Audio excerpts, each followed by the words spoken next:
Hello, my name's Luke, and this is a quick run through of my new game, Survival of the Fittest, based on the book slash movie slash manga anime series Battle Royale.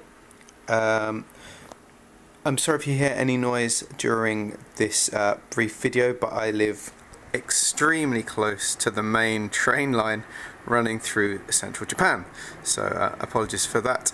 Anyway, this is my new game. It's just going to be a brief couple of minutes intro to what it's all about and how you play it and what you get in the pack. The central point of the game is going to be this map, which is split into 12 areas.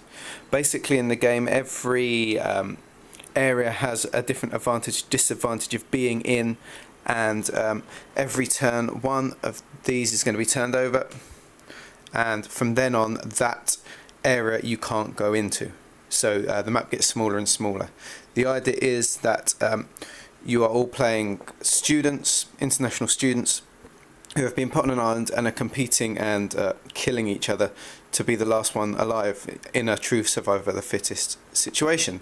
So you'll be killing each other, making alliances, a lot of trash talk, table talk as you go along, screwing people over and going back on your word and things like that as you go along, and the playing area gets smaller and smaller because of those, and yep, until the end there's one left. So let's have a quick look at what you're getting in the game. So you're getting the map, you're getting a cross tile for each area, you're getting 12 character cards. For all of the characters have a slightly different thing they can do that makes them different from the others, and some of them have more life than others, and they're not balanced. The idea is that the stronger ones might be the strongest, but the others might gang up on them to get rid of them. So there's 12 of those, all from different countries. There we go, got 12 of them. We have got, each person also gets a map, a secret map, which they keep with them. And they'll be secretly planning, so say it's Jilu, he'll secretly be planning on his turn at some point where he's going to go, and then when it's revealed, everyone will reveal and it'll be put onto the big map using these, so people know where everyone is that turn. Every player is also going to start off with one what's called a starting weapon card.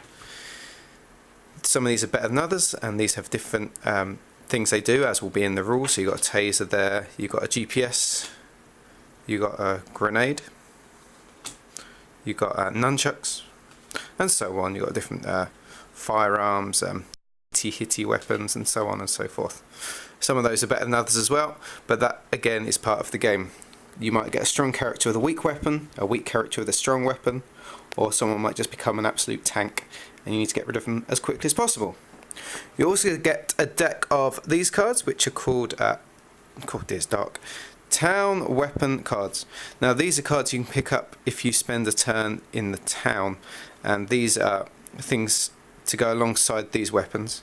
So they're not as good though, like a frying pan, a screwdriver, chopsticks, dustpan lid, a broom handle, guitar, and so on and so forth.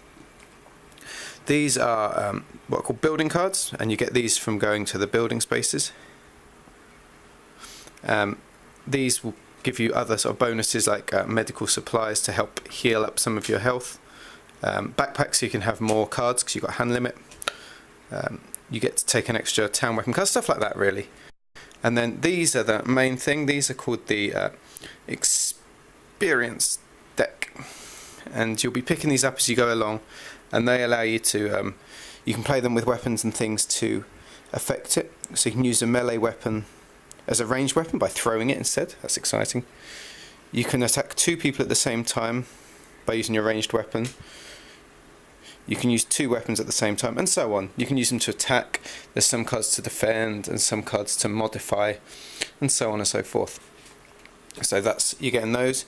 You're getting a couple. Oh, my cup of tea.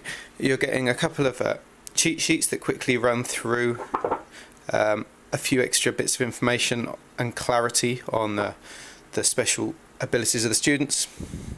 You get an easy reminder phase order sheet, and on the other side a little bit of weapon errata, little bits that that I couldn't fit on the card that you need to know just about a few weapons. And then you get the rule book, which is full colour. It's not long. The game is basically very straightforward. So, and half of that was just explaining the cards, and that's the rule. It's in big print. It's nice and easy to see. On the back, it just finishes up. So there we go. So I'll quickly run through the phase. Oh, sorry about that. Run through the phase order, and so you can get an idea of what the game is. When I first set out to make the game, and in 2007 I first looked at it, I was really into the game Bang. I liked the idea of people getting different roles, maybe secret, and going with or against each other and trying to kill each other off. The problem I found with Bang was that some people, because you take one turn each, and it goes around in a circle, some people could be dead before they even get a turn. So as the years went past and I played more games, I thought more about it. So a lot of this game takes place simultaneously, because of course everyone does their things at the same time. And then we'll go through some of the battles in turn, but everyone's fighting at the same time. So there's not going to be a problem of someone getting killed before getting a chance to do anything. So anyway, here is our phase order. You've got free discussion, so people at the table can just talk, make alliances, just as much as they want to, depending on the group. It gives people a chance just to, just get into character really and enjoy the game in that way. Then everyone will draw a card face down from the experience deck. Every turn people do it is to show that they've been on the island a bit. They're gaining experience of being on the island. Then secretly, everyone on their mini-map card will choose where they're going to go. You can only move 2 spaces diagonally or orthogonally. And you can't move through danger areas. So maybe I'll go there. Cover. Now, I could have discussed with someone that we were going to go somewhere, then I'll totally go against them and mess them up. Then I reveal. Oh look, and I'm there. So then my little Steve Daniels goes on to the map where he is. We look at where everyone is by revealing. If you're the only person in a space, well, first we'll go to 5 danger zones. If anyone's in a danger zone for whatever reason, they're dead. Tough. They shouldn't be. They should be avoiding that, but that's just there to make sure the game continues.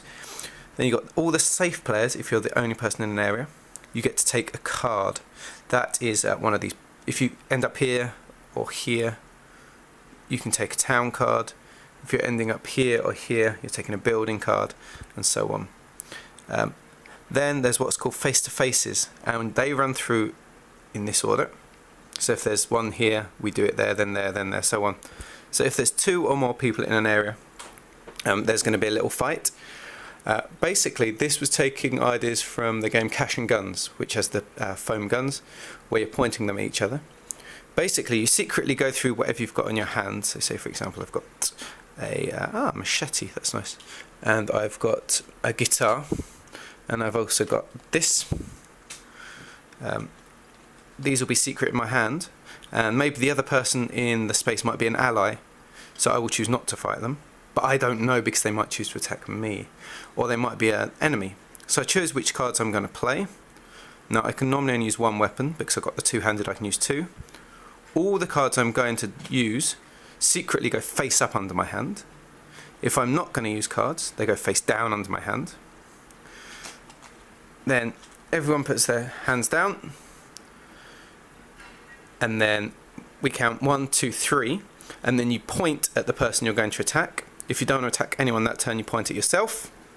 And then once we've done that, we reveal, and we carry out the state of the attack, as all together. And then we add damage to people that picked up damage that turn. Oh no, she's got some damage, and so on. If your damage exceeds your number, you're out. And then everyone that survived gets to take an experience card because they were fighting. And then we draw the new one of these over, which gets put in its place. And then we go back to number 1 again. And that's it. It's a straightforward game. It's a party game. It's supposed to be fun. It's supposed to be a bit brutal. It shouldn't take too long. Like every turn there should be, especially with a lot of players, every turn you should be getting fights going on. And the map, because of these, is getting smaller and smaller and smaller and smaller, more squashed. And you keep going until one is left alive, and they are the winner. So anyway, I hope you'll enjoy this game.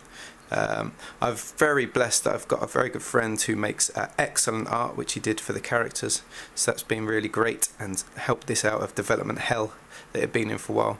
So yes, anyway, please enjoy it. That's Survival of the Fittest. Thank you.